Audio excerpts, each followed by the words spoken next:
할렐루야. 고맙습니다. 우리 송일정 의원님 참석하셨는데 우리 지역을 위해서 늘 수고하시는 우리 분이십니다. 권사님이십니다. 고생 많으시는데 우리 당을 떠나서 우리 지역에서 대표로 일하시는 분인데 우리 박수로 격려하겠습니다. 송 의원님 힘내시고 열심히 감사합니다. 기업 도시에 또 여러 가지 유치하려고 많이 애를 쓰시는데 좋은 성과가 있기를 바랍니다. 우리 군수님, 집사님도 이렇게 소원할 것 같아서 아무래도 한번 박수를 쳐드려야 될 것 같아요.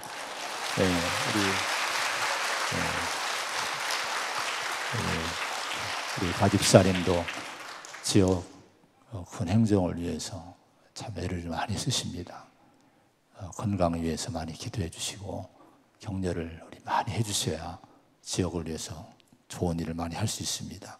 이분들 위해서 많이 기도해 드리기 바랍니다.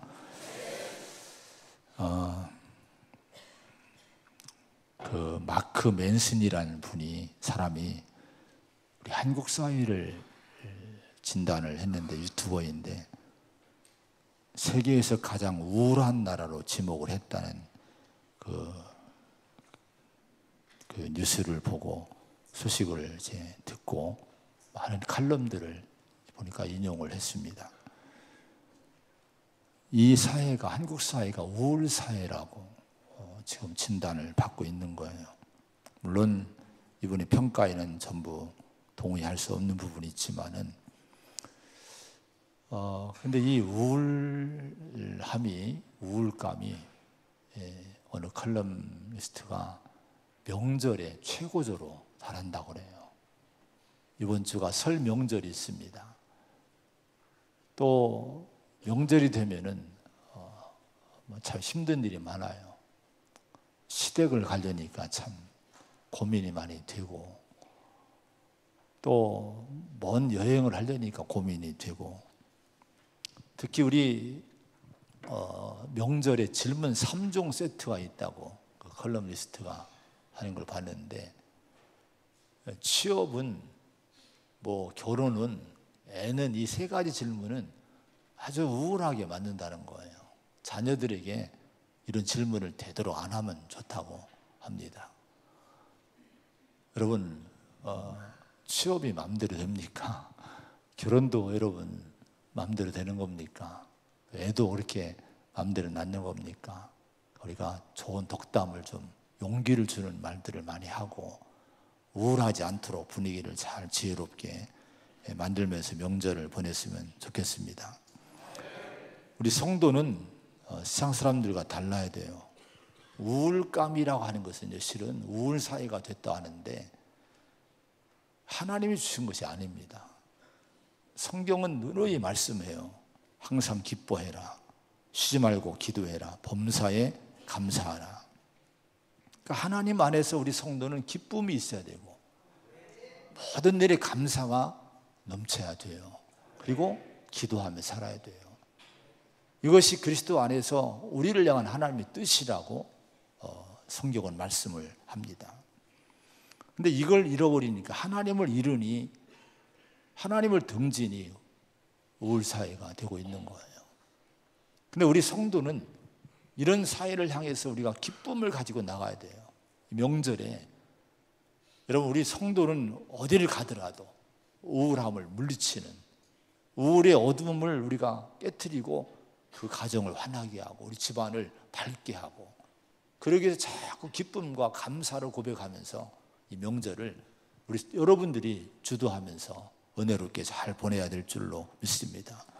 그러기 위해서는 기도해야 돼요. 특별히 한 주간 동안은 명절 위에 기도하시 바랍니다.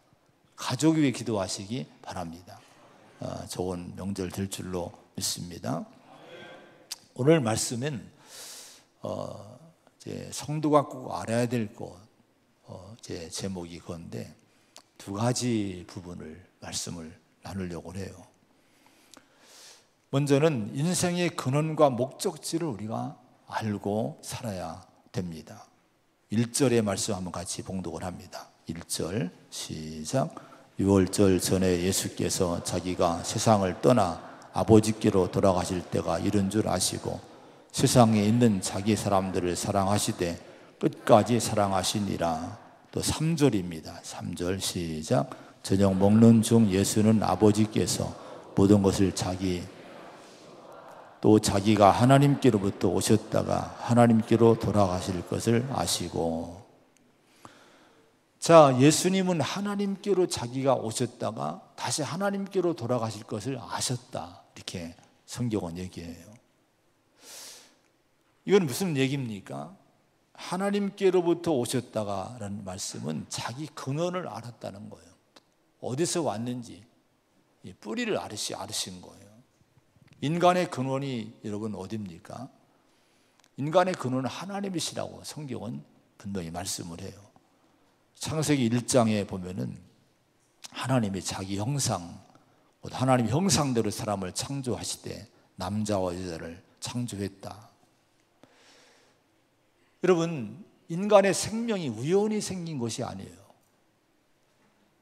우연히 생긴 존재가 아니라고 하는 거예요. 분명한 계획 속에서 하나님의 목적 안에서 창조된 존재, 하나님의 형상을 닮은 존재로 창조된 존재가 우리 인간이라고, 사람이라고 성경은 분명하게 가르쳐 주십니다.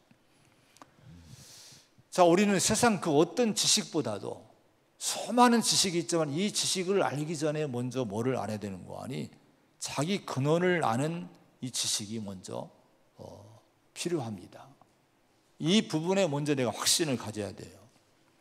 명문학교를 나온 사람들은 출신 학교에 대한 자부심이 있어요. 저는 고등학교가 축구 전에, 제가 고등학교 다닐 때는 축구 명문이었어요. 한 해에 전국 재패를 3번을 한 적이 있어요. 그 한국 대표로 일본으로 원정 가기도 하고 그랬는데 그때는 그게 자랑스럽더라고요. 축구하면은 우리 고등학교가 생각이 나요. 지금은 이렇게 다 없어졌습니다만. 근데 여러분, 우리는 세상에 명문 학교를 나온 정도가 아닙니다. 우리는 영원하신 하나님의 창조물이라고 성경은 우리의 근본을 알려주셔요. 그것도 여러분, 우리는 하나님의 형상, 하나님을 닮은 자, 영적인 존재. 우리의 생명이 다른 동물이나 식물 같은 그런 생명이 가는 전혀 질이 다른 생명이라 하는 거예요. 하나님의 형상과 모양대로 지음받은 영적인 존귀한 존재로 저와 여러분은 창조됐음을 믿으시기 바랍니다. 근데 이 근원을 모르기에, 이 뿌리를 모르기 때문에, 우리 존재를 모르니까 자기 존귀함을 모르는 거예요. 인간이에요. 자기의 존재와 가치를 모르니까 여러분 인생을 막 사는 거예요. 함부로 인생을 살게 되는 거예요. 에베소 2장 10절에 보면 우리는 그의 만드신 바라 그리스도 예수 안에서 선한 일을 위하여 지으심을 받은 자니라는 말씀이 나옵니다. 공동 번역에 보면은 우리는 하나님의 작품입니다, 이렇게 번역했어요. 선한 생활을 하도록 그리스도 예수를 통해서 창조하신 작품이다. 작품이라는 말씀이 2번이 나와요. 영어 성경에는 하나님의 걸작품이라는 표현을 그렇게 번역을 한 성경도 있습니다. 여러분, 예술가가 정말 심혈을 기울여서 작품을 만들어내요. 여러분, 이와 같이 하나님이 천지 우주 만물을 창조하셨는데 그중에 우리 인간은요, 가장 최고의 걸작품, 최고의 작품으로 우리 인간을 창조하신 거예요. 하나님의 작품이라고 말씀을 합니다. 여러분, 이 믿음을 가질 때 우리가 얼마나 우리 자신에 대해서 자부심이 여러분 생깁니까? 자존감이 있는 거예요. 내가 이렇게 귀한 존재구나, 하나님의 작품이구나. 이런 확신과 이 지식이 있는 성도는 인생을 함부로 살지 않습니다. 헛되게 살지 않습니다. 잠언 1장 7절에 여호와를 경외하는 것이 지식의 근본이라고 말씀했어요. 바로 여러분, 그래서 우리는 모든 지식의 바탕에 뭐가 있어야 되냐? 하나님을 아는 지식이 있어야 됩니다. 그래야 우리의 인류가 인간의 지혜나 지식이나 사상이나 이런 것들이 바르게 갈 수 있게 되는 거예요. 이런 걸 잃어버리면, 하나님을 잃어버리면, 우리의 근본을 잃어버리면, 우리의 뿌리를 잃어버리면, 인간이 지혜롭다고 하지만은 다 어리석어집니다. 실은요. 어리석게 돼서 모든 사상이나 지식이나 추구하는 방향들이 전부 결국은 죄와 사망의 방향으로 가게 됩니다. 허망해지게 되는 거예요. 그래서 우리는 근원이신 하나님을 꼭 만나야 될 줄로 믿습니다. 예레미야 29장에 보면은 너희가 온 마음으로 나를 구하면 나를 찾을 것이요 나를 만나리라고 말씀했어요. 예레미야 시대는 이스라엘 민족이 다 파괴되고 무너진 시대였어요. 사회가 무너지고 종교도 무너졌고 정치도 무너졌고 국가 자체가 무너졌어요. 나라가 망했습니다. 이게 왜 그런 거냐? 하나님을 잃어버린 거예요. 하나님을 잃어버린 여러분, 이 나라가, 사회가 다 혼란해지고 결국은 다 깨지게 됐습니다. 이런 시대에 희망을 주는 말씀이 하나 있는데 다른 게 아니라 하나님이 말씀하신 나를 찾으라는 거예요. 하나님 나를 찾으면 너희가 나를 만날 수 있다. 지금도 늦지 않았으니 나를 찾으라는 거예요. 그럼 내가 만나주겠다고 말씀을 하십니다. 여러분, 우리의 희망은 하나님을 찾는 거예요. 이런 말이 있습니다. 하나님은 자기에게 한 걸음 다가오는 자에게는 두 걸음 다가오시고 자기에게 두 걸음 다가오는 자에게는 뛰어오신다.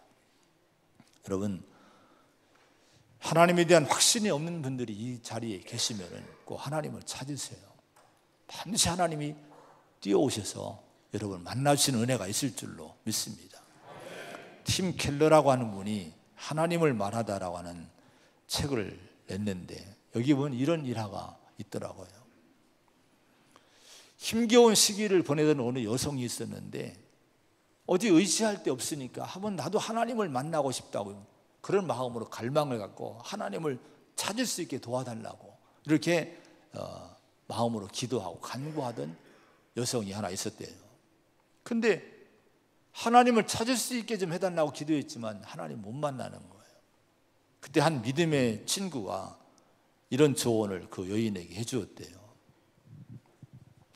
기도를 한번 이렇게 바꿔보세요. 하나님을 찾을 수 있게 도와주세요가 아니라 하나님 나를 찾아와 주세요. 하나님 나를 찾아와 주세요. 이렇게 기도를 해보세요. 하나님은 잃어버린 양을 두루 찾아다니시는 선한 목자이십니다. 내가 이렇게 말씀드리는 것은 딱 이유가 하나 있어요. 그분이 제게 그렇게 해주셨습니다. 나를 찾아와 주셨습니다. 이렇게 충고를 해줬대요. 여러분, 우리가 하나님을 찾으면 여러분 하나님은 찾아오십니다. 오늘 이 자리에 오신 분들 하나님을 갈망하는 마음으로 오신 줄로 믿습니다. 선한 목자신 그분이 여러분을 찾아오실 줄로 믿습니다. 이 하나님을 꼭 만나시기를 축원을 드립니다.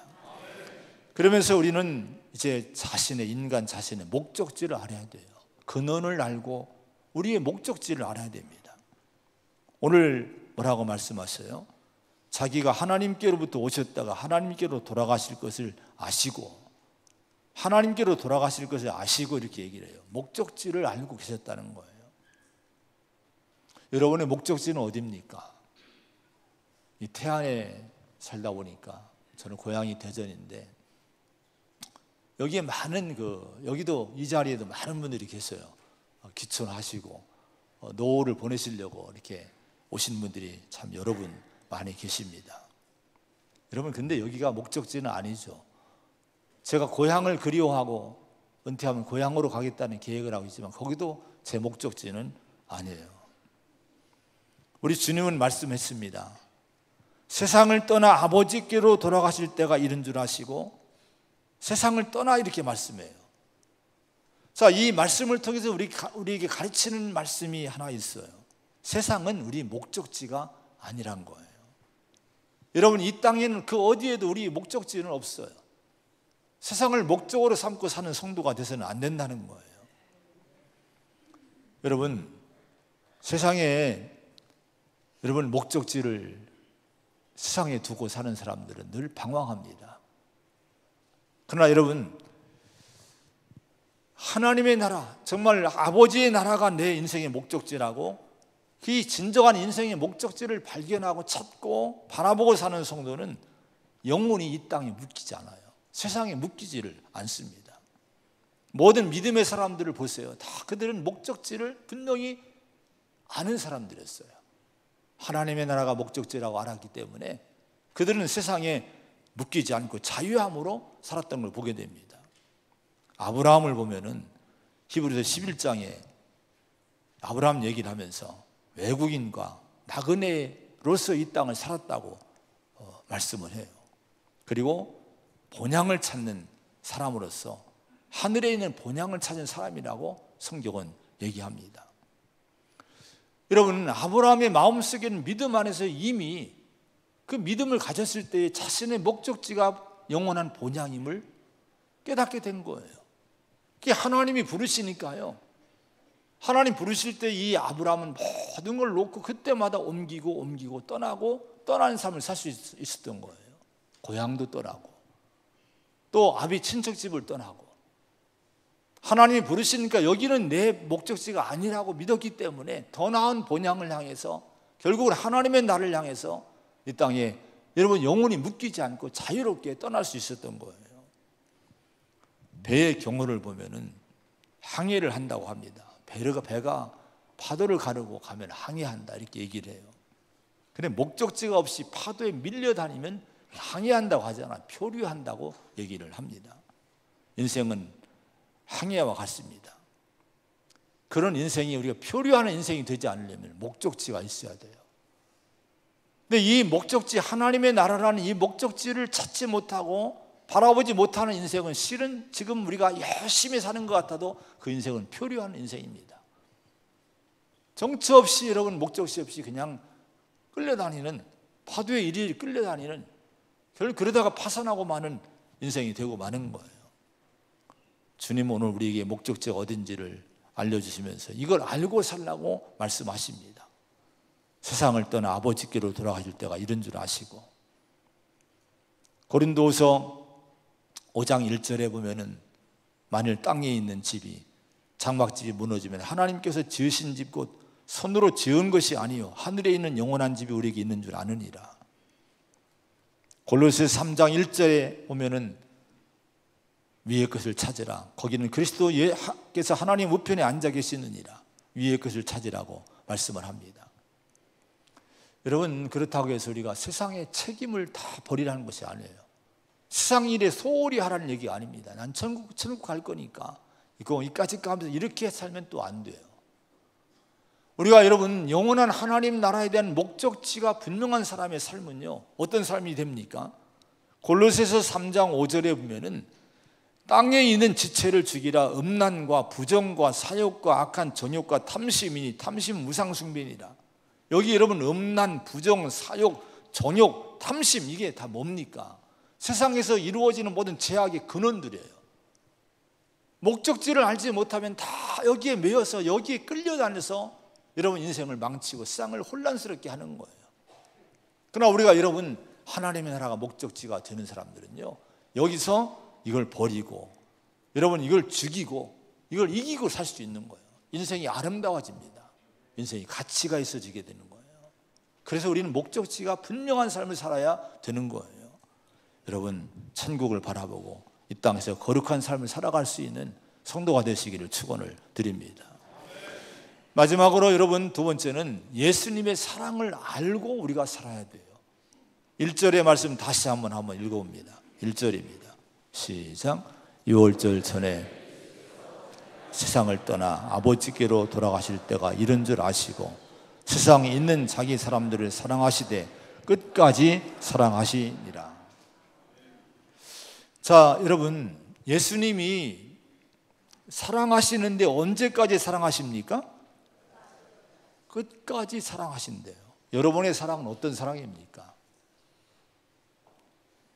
여러분 주님의 사랑은 우리를 향한 주님의 사랑은 끝까지의 사랑이라는 거예요. 이 끝까지라고 하는 것은 에이스 텔루스라는 헬라어인데요.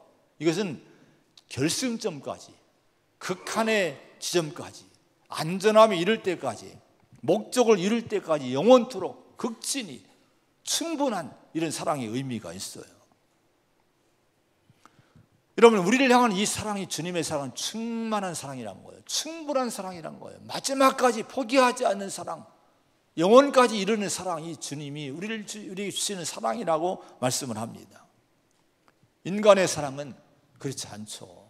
감정에 따라 기복이 심해요. 여러분, 환경에 따라서, 여러분 조건에 따라서 인간의 사랑은 변질이 됩니다. 변합니다. 그러나 주님의 사랑은 참 기이해요. 영원한 사랑, 끝까지 사랑이라고 말씀합니다. 자, 이런 사랑이 오늘 본문에서 어떻게 표현이 되고 있습니까? 4절 5절의 말씀을 한번 같이 봅니다. 4절 5절 시작. 저녁 잡수시던 자리에서 일어나 겉옷을 벗고 수건을 가져다가 허리에 두르시고 이에 대야에 물을 떠서 그 두르신 수건으로 닦기를 시작하여, 주님이 제자들의 발을 닦으신 유명한 세족식의 장면이에요. 이 세족식을 통한 교훈은 참 엄청나요. 많은 교훈이 있어요. 겸손의 교훈, 섬김의 교훈이 여기에 많이 담겨 있습니다. 그런데 이 세족식에서 우리는 무엇보다도 겸손도 좋고 여러분 섬김도 좋지만은 뭐를 봐야 되는 거 아니에요? 예수님의 끝까지 사랑하시는 주님의 사랑을 여기서 봐야 됩니다. 자, 예수님은 지금 제자들과 함께 마지막 식사를, 만찬을 드시던 중이셨어요. 근데 식사 도중에 주님이 갑자기 일어나시더니 겉옷을 벗으시는 거예요. 수건을 허리에 두르시고 대야에 물을 떠다가 제자들 앞에 무릎 꿇고 앉아서 하나하나 자기 제자들의 12제자들의 발을 하나하나 씻겨주기를 시작한 거예요. 이 말씀의 배경을 알아야 됩니다. 어떤 배경이고 하니, 다른 성경의 복음서를 비교해 보면은 지금 이 상황이 제자들 사이에 누가 크냐는 다툼이 있었어요. 서로 막 경쟁하고 견제하고, 누가 앞서냐, 누가 예수님의 좌편에 우편에 앉느냐, 이런 문제로 서로 다투고 분노하고 이런 마음으로 이제 이 마지막 잔치에 참여를 한 거예요. 근데 여러분, 유대인의 식사 자리에는요, 이제 식사하기 전에 종들이 손님들의 발을 씻겨줍니다. 깨끗한 발을 갖고 자리에 참여해서 식사를 하는 거예요. 근데 예수님의 이 만찬에는 고용된 종이 없어요. 누군가 종의 노릇을 해야 됩니다. 근데 서로가 지금 누가 크냐는 다툼으로 서로가 경쟁하고 견제하고 싸우던 마음의 그 상한 상태에 있었는데, 누가 여러분 무릎 꿇고 누가 여러분 발을 씻겨주겠습니까? 누구도 종이 되려고 하지 않은 거예요.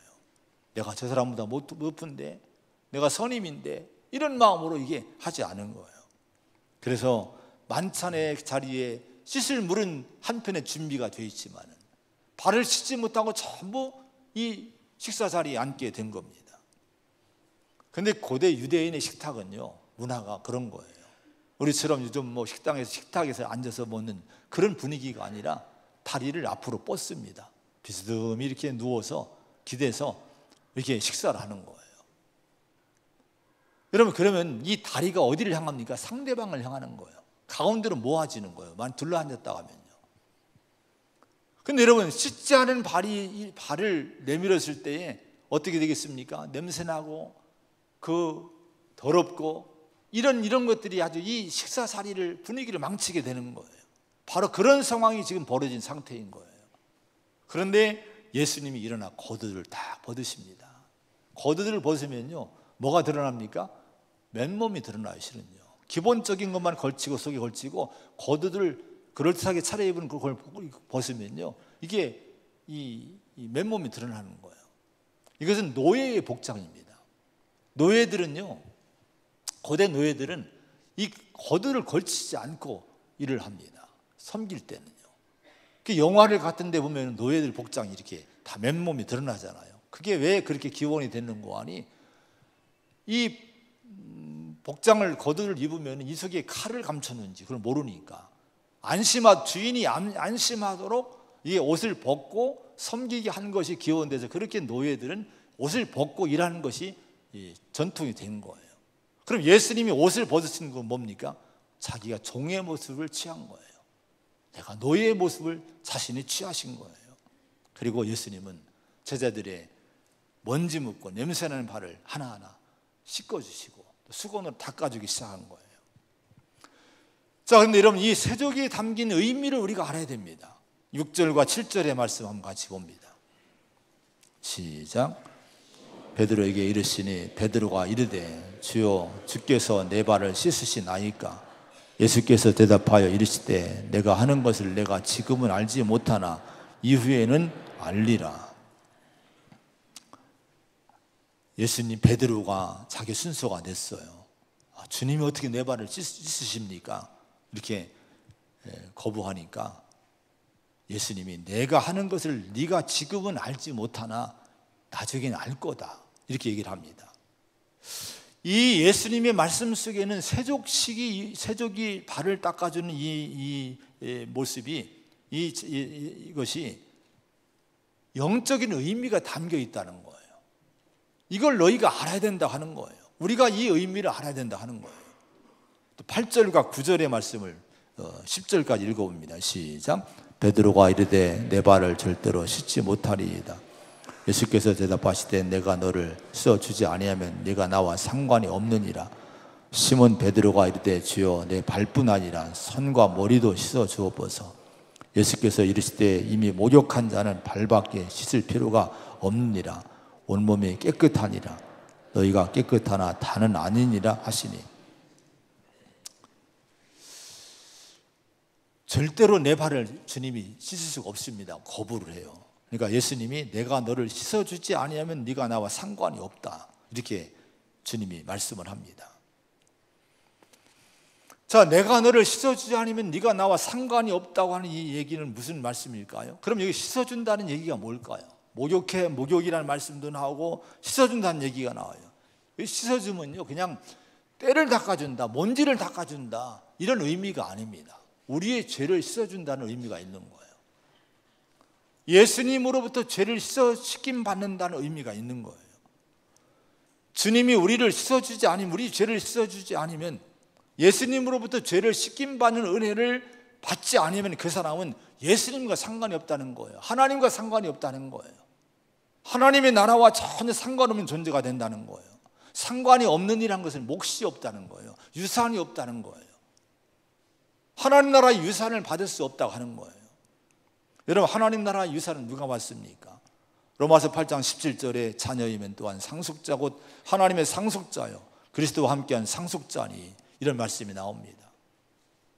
자녀가 돼야 상속자가 되지 않습니까? 근데 우리가 죄와 사망으로 하나님과 원수된 우리 인간이 어떻게 하나님 나라 상속받습니까? 자녀가 돼야 돼요. 근데 여러분, 우리를 자녀 삼아 주시기 위해서 하나님은 사랑으로 예수님 보내셨고요, 예수님이 우리 죄를 대신해 십자가에 죽으신 거예요. 피를 흘리신 거예요. 여러분, 그 피가 어떤 능력이 있습니까? 히브리서 9장에 보면 그리스도의 피가 어찌 너희 양심을 죽은 행실에서 깨끗하게 하고 살아계신 하나님을 섬기게 하지 못하겠느냐, 이렇게 말씀을 합니다. 예수의 피의 능력은, 효력은 우리 죄를 씻는 거예요. 믿는 자에게, 여러분, 예수님이 대신 우리 죄를 씻어주셨기 때문에, 죄를 다 감당해 주셨기 때문에 믿음의 사람들에게는 우리 죄가 다 용서받고 씻겨진 바 되고 의롭다함을 받게 되는 은혜가 임함을 믿으시기 바랍니다. 그래서 하나님의 자녀가 될 수 있게 되는 거예요. 여러분, 우리가 이 믿음을 갖지 못하면요, 하나님 나라 유업을 얻지 못합니다. 주님과 상관이 없는 자가 되는 거예요. 영원한 생명도 없고 천국도 없어요. 자, 그런데 9절 10절에 보면 그런 얘기하니까 베드로가 이렇게 얘기해요. 그러면 주님, 내 발뿐 아니라 손과 머리, 온 몸도 다 씻어주세요 라고 얘기합니다. 그러니까 예수님이 뭐라고 하십니까? 야, 베드로야, 이미 목욕한 자는 발밖에 씻을 필요가 없어. 온몸 이미 깨끗해, 이렇게 얘기를 해주신 거예요. 이미 목욕한 자는 이라는 것은 뭡니까? 영적인 의미가 있어요. 이건 구원받은 자를 얘기합니다. 이미 거듭난 자를 얘기하는 거예요. 예수를 믿음으로 죄와 사망에서 벗어나고 자유와 먹고 해방받은 자, 성령으로 거듭난 자는 이미 목욕한 자가 됐다고 하는 거예요. 그런 사람은 다시 씻을 필요가 없다고 하는 거예요. 발만 씻으면 된다고 하는 거예요. 그러면 여러분, 발을 씻는다는 것이 뭡니까? 요한계시록 3장 19절에 보면은 이렇게 말씀해요. 물은 내가 사랑하는 자를 책망하여 징계하노니 그러므로 네가 열심을 내라, 회개하라, 이렇게 말씀해요. 자, 여러분, 책망하고 징계한다고 말씀하는데 누구를 책망한다고 얘기합니까? 사랑하는 자를 책망하고 징계하노니, 사랑하는 자가 누굽니까? 하나님이. 우리 구원받은 성도를 얘기해요. 근데 우리 여러분, 구원받은 하나님의 자녀인데 왜 책망하실까? 왜 징계를 하실까요? 뭐가 문제가 있다는 거예요. 구원받았지만, 하나님의 자녀지만 왠지 뭐가 허물이 있고 죄가 있고 실수가 있고 이런 것이 보이기 때문에 책망한다는 거예요. 그리고 징계하신다는 거예요. 그래서 너는 회개해야 된다, 회개를 말씀하셨습니다. 여러분, 발을 씻는다고 하는 것은 우리가 회개하고 주님께 내 자신의 죄를 자백하면 주님이 다시 그걸 씻어주시는 것을 얘기하는 거예요. 유대인의 여러분, 이 잔치는요, 초청받은 사람들은 집에서 목욕을 하고 옵니다. 몸을 씻고 와요. 저녁 때 다 씻고 옵니다. 그러면 몸을 씻었어도 올 때는 샌들을 신고 그 무더운 지역에서 옛날에 뭐 요즘처럼 좋은 구두가 있겠습니까? 그러면 이 먼지 나는 이 길을 걸어오면 또 발에 먼지가 묻고 그런 거예요. 그래서 이미 목욕했지만은 여러분, 이 식사 자리에 발을 뻗고 있으려면은 먼지를 닦아내야 되는 거예요. 그래서 여러분, 그 먼지를 닦아내는 발 씻음이 필요한 거예요. 주님은 이 비유를 통해서 우리가 구원받고 하나님의 자녀가 됐지만 살다 보면 하루하루 내 마음으로 죄를 짓기도 하고, 내가 여러분 내 실수를 범하기도 하고, 이런 일이 있을 수 있어요. 여러분, 한번 우리 자신 생각해 보세요. 한 주간 동안도 우리가 늘 기도하는 분들이 그렇게 얘기하잖아요. 기도할 때마다 하나님 앞에 죄 지은 거 용서해 달라고 그런 기도를 합니다. 왜 그래요? 본인 자신이 여러분 그런 부분이 있는 거예요. 살다 보니까 한 주간도 회개할 일이 있는 거예요. 자, 여러분, 이렇게 여러분 회개하고 죄를 씻는 걸 얘기해요. 여러분, 예수님이 자기 사람들을 사랑하시되 끝까지 사랑하신다는 것이 뭘까요? 그건 뭔고 하니, 우리를 죄와 사망에서 구원하셨고, 그런 다음에 그 다음에 죄를 지는 허물을 범하는 때가 있어도 또 포기하지 않으시고 그들을 용서하시고 끝까지 붙들어 주신다는 의미가 있는 거예요. 끝까지 사랑하신다는 거예요. 여러분, 혹시나 내가 예수 믿고 구원받았는데 그럼에도 불구하고 내가 실수범하고 뭔가 죄를 범하고 그랬을 때 실망하지 마시고 하나님 앞에, 십자가 앞에 나와서 자백하고 회개하시기 바랍니다. 주님은 여러분 놓지 않으셔요. 또 닦아주시고 씻어주시고 받아주시게 됨을 믿으시기 바랍니다. 이게 주님의 약속이에요. 이게 끝까지 사랑하신다는 의미가 여기에 있는 거예요. 자, 그런데 여러분, 오늘 말씀에서 마지막 부분에 중요한 한 가지가 있어요. 12절부터 한번 같이 봉독을 해보겠습니다. 12절입니다. 천천히 읽어보면 15절까지 천천히. 그들의 발을 씻으신 후에 옷을 입으시고 다시 앉아 그들에게 이르시되 내가 너희에게 행한 것을 너희가 아느냐? 너희가 나를 선생이라 또는 주라 하니 너희 말이 옳도다. 내가 그러하다. 내가 주와 또는 선생이 되어 너희 발을 씻었으니 너희도 서로 발을 씻어주는 것이 옳으니라. 내가 너희에게 행한 것 같이 너희도 행하게 하려 하여 본을 보였노라. 아멘. 주님은 세족식을 다 행한 후에, 발을 닦아주신 후에 앉으셔서 이렇게 얘기하시는 거예요. 내가 너에게 행한 이거를 아느냐? 내가 주와 선생이 됐는데 내가 너희 발을 씻었으니 너희도 서로 발을 씻어주는 것이 옳으니라. 내가 너희에게 행한 것 같이 너희도 행하게 하려 하여 본을 보였다. 이렇게 주님이 말씀하셨습니다. 그러면 여러분, 이것이 세족식을 행하라는 얘기일까요? 우리는 이것 때문에 세족식을 많이 행하는 행사도 많이 합니다. 이것도 중요해요. 근데 이것보다 더 중요한 의미가 있는 거예요.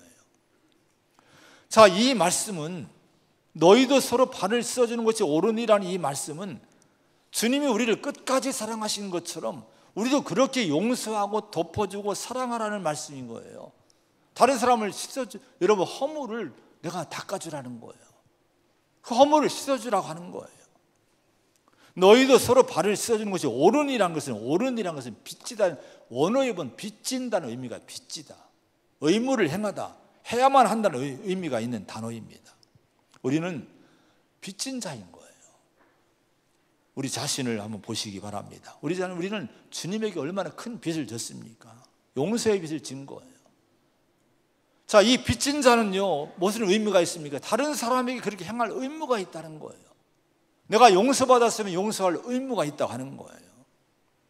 에베소 4장 31절에 너희는 모든 악독과 노함과 분냄과 떠드는 것과 비방하는 것을 모든 악의와 함께 버리고 서로 친절하게 하며 불쌍히 여기며 서로 용서하기를 하나님이 그리스도 안에서 너희를 용서하심 같이 하라, 이렇게 말씀을 합니다. 이것이 우리 성도가 할 일이라 하는 거예요. 김혜권 교수님이 쓴 요한복음 강해를 제가 많이 참고하고 있는데,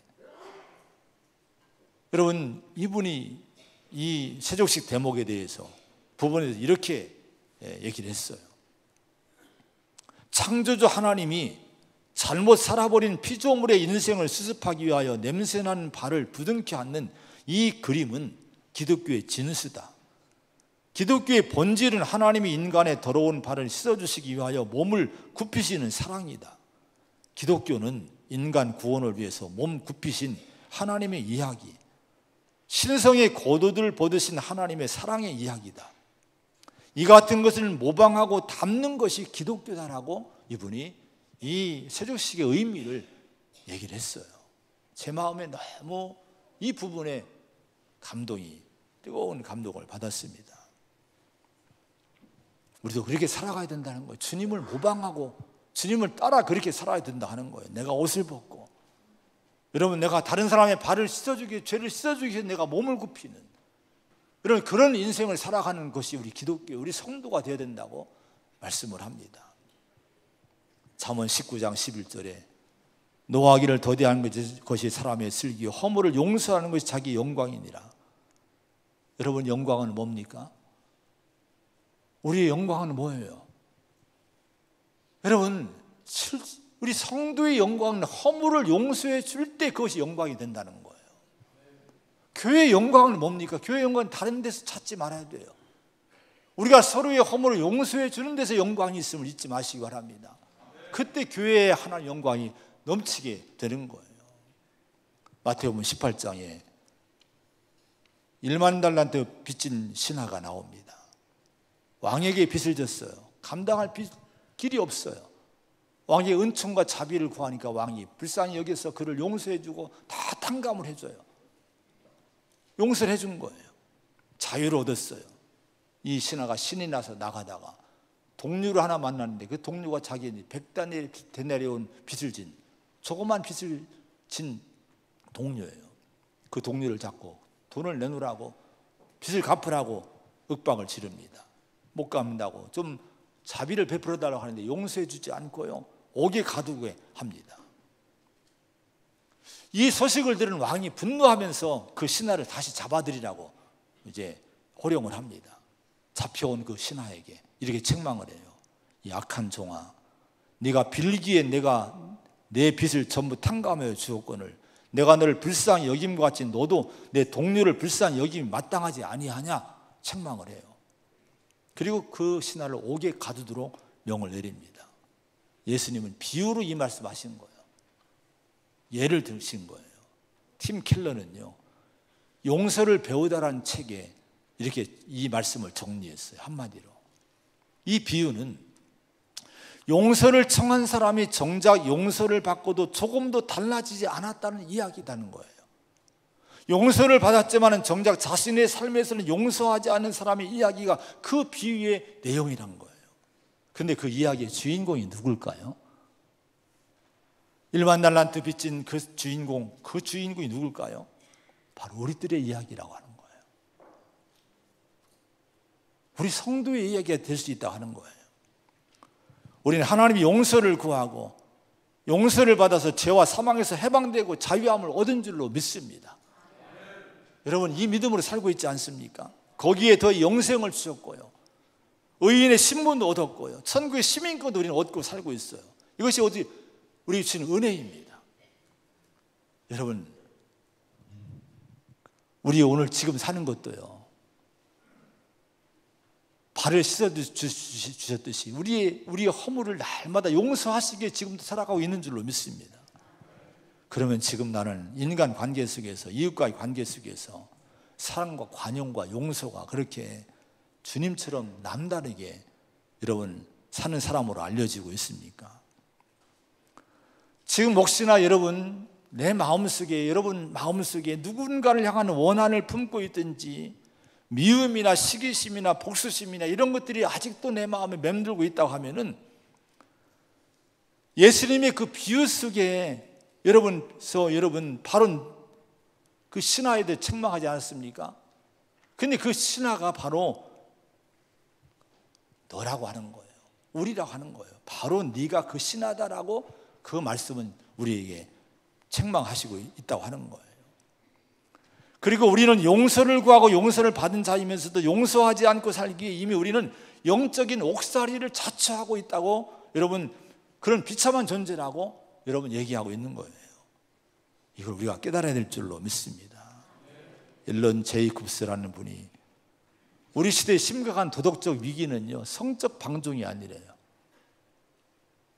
실제로 이 사회, 이 시대의 심각한 여러분 도덕적 위기는 성적인 방종이 아니라 복수심이 가장 큰 도덕적인 위기다라고 얘기를 합니다. 지금 이 사회는 이 복수심이 난무해요. 광기가 아주 그냥 들은 것 같아요. 여러분, 이게 우리 사회의, 한국 사회의 위기요, 우리 사회의 위기요, 우리 자신의 위기임을 우리가 알아야 됩니다.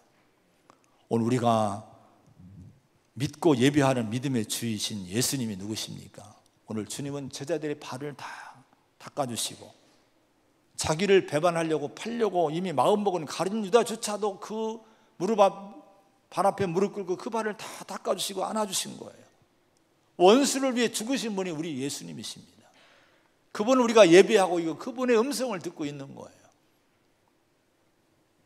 여러분, 우리는 근원과 목적지를 알고 주님의 사랑을 알고 살아야 될 줄로 믿습니다.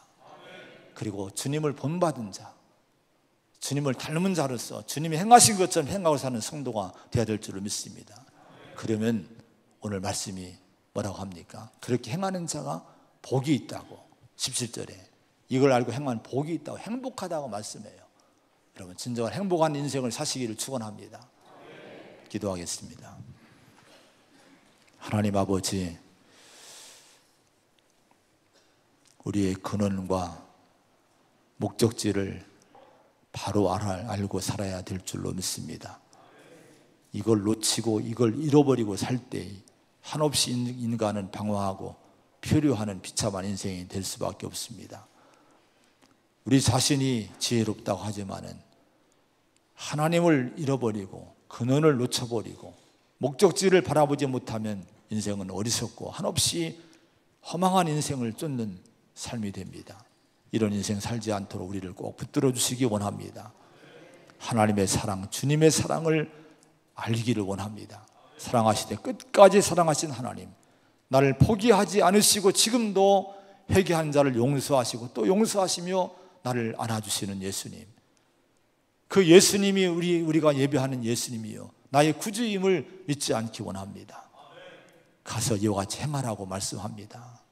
우리도 주님을 본받고 그렇게 이웃의 허물을 씻어주고 덮어주고 감싸주고 닦아주는 삶을 살라고, 그러면 행복할 것이라고 말씀하십니다.